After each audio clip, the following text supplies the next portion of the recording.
রাতের তৃতীয় প্রহরে শামসুর রাহমান। স্বপ্ন দেখি রাতের তৃতীয় প্রহরে জানলার কাছে দাঁড়িয়ে অমাবস্যার দিকে তাকিয়ে রয়েছি সেই কবে থেকে।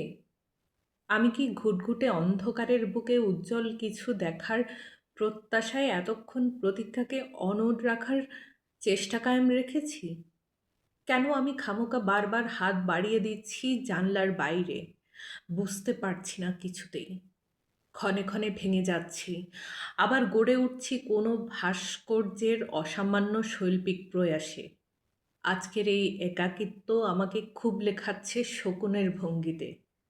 জানলা থেকে নিজেকে সরিয়ে নিয়ে শরীর অদূরে রাখা চেয়ারে স্থাপন করে মন এলিয়ে দিই খানিক ভাবনার স্রোতে। স্রোত ভাই এক হাঙ্গর আমাকে বেধড়ক কামড়াতে থাকে।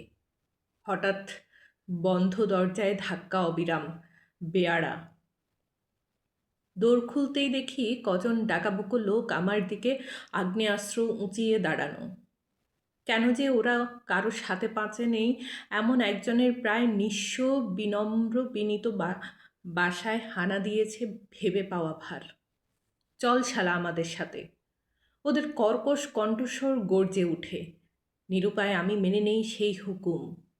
বিরান এই এলাকায় হুট করে নিয়ে গিয়ে সেসব জাহাবাজ অস্ত্রবাজ গুলির বৃষ্টিতে আমাকে আপাদমস্তক ভাসায় ভীষণ, এবং নিমেষে আমি মৃত্যুর কবলে পড়ে যাই।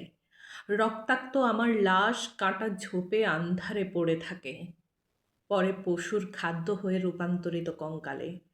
শেয়াল কুকুর আমার ভ্যাবাচ্যাকা করটিতে শুকে অথবা চেটে চুটে ফেলে যায় ঝোপঝাড়ে। হঠাৎ জেগে উঠি নিজের কৃপণ কামরায়। এক ঘেমে চেতনাকে দুঃস্বপ্ন ক্রমাগত করতে থাকে আঘাত।